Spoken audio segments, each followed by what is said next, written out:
napakalawak na kapangyarihan yan. Pwede niyang in-inspection yung sanitation, fire, general welfare of public, pwede niyang, pati electrical, pwede niyang gawin para, dahilan yan para mag-inspect. Kaya, nung narinig ko yung investigation ng provincial government ng Pampanga at sinabi niya hindi niya alam at hindi siya pinapapasok at si Kapitan hindi rin pinapapasok, dapat naging red flag na yan. Kung ang isang mayor hindi pinapapasok, kung ang isang kapitan hindi pinapapasok, magduda ka na. Dapat magsumbong ka na sa police, mag-report ka na officially, hindi yung tatahimik ka. Dahil kung tumahimik ka, para ka nang kasama dun sa mga krimen na nangyari.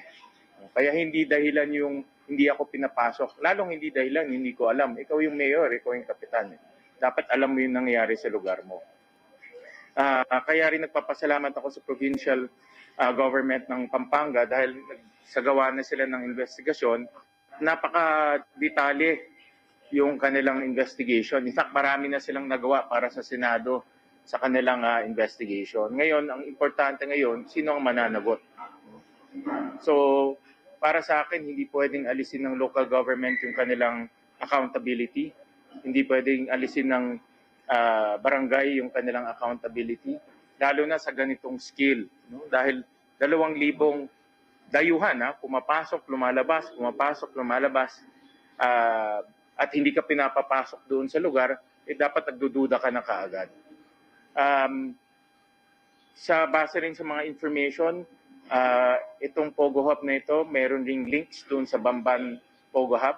Halos kaparehas silang ng panahon nung pinatayo ito, 2019, at tuloy-tuloy hanggang 2022. Itong Pogo Hub, yung Pogo Hub sa Bamban, kahit na panahon ng pandemya, kinoconstruct nila. No? Ibig sabihin, may taong nagko-construct doon. Isa pang red flag yan. Natatandaan natin, 2020, walang construction na nangyari nung isang taon. Kung ikaw ay local government at nakikita mo may nagpapatayo doon, red flag na kaagad. Bakit nakakapagtayo sila ng pasilidad na bawal ang construction? So, hindi lang namin masabi ngayon kung ano yung detalye ng links, pero definitely may links to sa Pogo Hub in Bamban at Pogo Hub dito. At sa iba pang Pogo Hub, dahil sa mga impormasyon namin, itong mga sindikato, marami silang pinapatayong ganito sa ating bansa. Hindi lang isa ito, marami sila. Iba-iba yung partner nila, iba-iba yung kasama nila, iba-iba kausap nila, pero yung mga mastermind pare-pareho.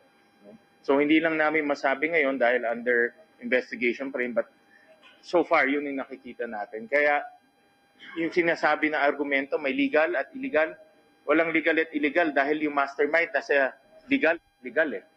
Yung ulo nasa lahat ng Pogo Hub, iba-iba lang yung kanilang mga kausap at partners. At meron na rin kaming ebidensya na magpapatunay niya. Alright, any questions? Pwede mo naman kung Pilipino o mga Banyaga yung mga sinasabi yung pwede maging mastermind? Banyaga at meron na rin Pilipino. Dahil itong mga sindikato, nag-umpisa ito sa labas ng Pilipinas, mga Banyaga at mga dayuhan. Pero nung nagkaroon na sila ng dito, may mga Pilipino na rin silang mga kanegosyo. No? Dahil kumikita sila eh. Pag kumikita sila, pati mga lokal, naiengganyo makisama sa kakita nila. So meron na rin kaming information na gano'n na nangyayari. So yung mga Pilipino sir, private individuals ba sila? Mga private individuals mostly. Private individuals. Si Mayor Alice ko may connection ba rin? Based sa mga information, meron siyang connection dito. Hindi lang namin masabi pa yung detail, no, ongoing, but based sa mga information, may connection siya dito sa Pogo Hub. Through the partners at saka yung mga kausap niya. Hindi na naman guess kung Hindi ko muna masasagot yan because ongoing yung investigation. Ang masasagot ko lang yung mga kausap niyang tao, nakita rin dito sa Pogo Hub na ito. So that's the link that we are referring to. Sir, somehow, matibay na po yung ebidensya na yung Mayor Alice ayon sa atin. Okay, may mga ebidensya na tayo nakuha and actually nakapag-file na tayo ng kaso laban kay Mayor Alice Go and 13 others. So I think matibay na yung ebidensya namin and as to the connection siguro sa mga darating na araw, represent na namin.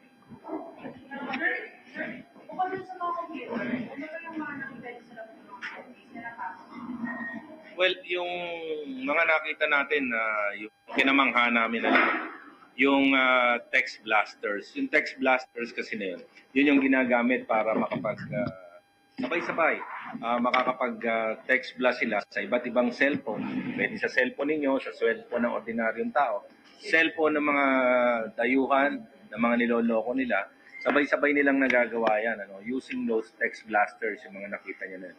And also, nakakagawa na rin sila ng mga pre-registered SIM cards using yung mga gadgets na nakita nyo doon sa isa sa mga buildings namin. May documents stating the name of Cassandra o de la Serna. Ito ba ito? Person of interest din po ba sila?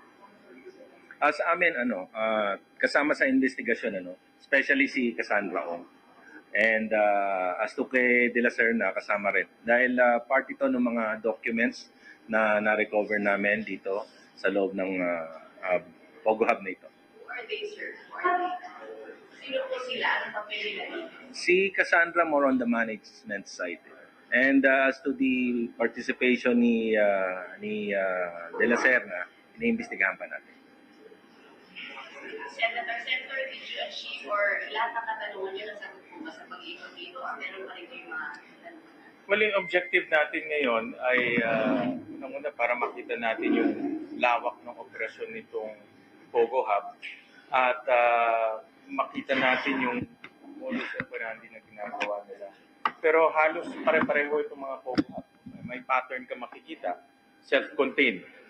Yung tao, kinukulong dito, kinukuha yung passport, hindi makalabas. Dito na sila kain, dito na sila nagpapagupit, dito na sila nagmamarket. At yung mga mastermind, ang kanilang pamumuhay dito marangya. Merong KTV, merong prostitution na nangyari, at yung villas. Makikita natin may villas rin dito, parehas na parehas doon sa Bamban. So, yung pa lang sa villas, para sa akin, isa giveaway na yung mga nagpapatakbo dito pareho. Ang nagkulang lang yung swimming pool. May swimming pool ba dito? Pero yung golf course, may golf course naman. So if you look at the similarities ng operation, parehong-pareho. So para sa akin, yung mga operators nito, pareho. Dahil alam yung ginagawa nila at may template silang ina-apply sa paggagawa dito. Pareho rin to doon sa Pasay na nakita natin. Self-contained, may KTV, may torture room. So may technique na ginagamit itong mga ito. Kaya sa akin, ang aking pag-aanalisa, yung mga mastermind dito, iisa lang. Ginagamit lang nila itong template sa Bamban, sa Porac, sa Las Piñas, at sa iba pa. Ang nakikita ko lang kaibahan, yung mga local partners. Kasi kailangan rin nila kumuha ng permits, kailangan rin nila maglakad ng mga papeles. If you remember, itong Lucky South 99, legal pogo to nung una. Legal pogo to, tapos sinara ito, tapos binigyan ulit ng permit, tapos sinara ulit. Pangalawa na itong Lucky South 99 na naisara dito sa Porac. Pero it started off as a legal pogo. Kaya yung aking pag-analisa, itong quote-unquote legal pogo, ito yung nagiging daan para pumasok dito Dahil kung may legal pogo ka, unli yung trabahador na pwede mong ipasok. Kahit ilan, kahit na, 2,000 na ipasok nila. Hindi kasi sitahin dahil ang papakita mo lang papeles, yung lisensya sa PAGCOR. So, kaya nga ang aking pag-analisa, itong legal pogo na ito talaga yung nagiging daan para makapasok yung criminal syndicates at iba pang mga criminal elements. Nakita ko ba yung lapses ng local government unit? Ano May po? lapses po yung local government unit? Para sa akin, meron. The mere fact namin yan na hindi siya pinapasok, dapat naging red flag na yan. Nagduda ka na bakit hindi ka pinapasok. Dahil kung ang lugar ay wala naman tinatago, nag-mayor ako for 9 years.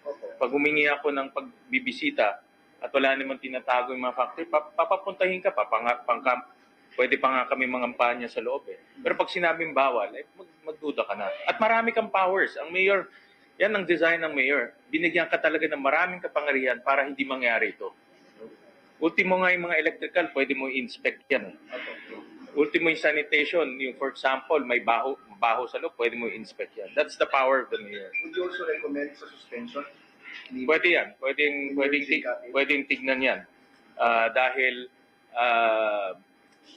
nakaka-dismaya na ganitong kalaking Pogo Hub, hindi niya nalaman. Pwedeng tignan yung suspension. Para sa akin, if you ask me, dapat na-suspend siya. If you ask me. NPMS and point dito sa Pogo is from Angeles. We entered from But this is your jurisdiction. This is your jurisdiction. No? This is your jurisdiction. And like, kagaya ng sinabi ko, yung ipag-amin yan na hindi pinapasok, lalo na yung kapitan sinabi hindi pinapasok, red flag na yan kaagad. Ano dapat gawin sa property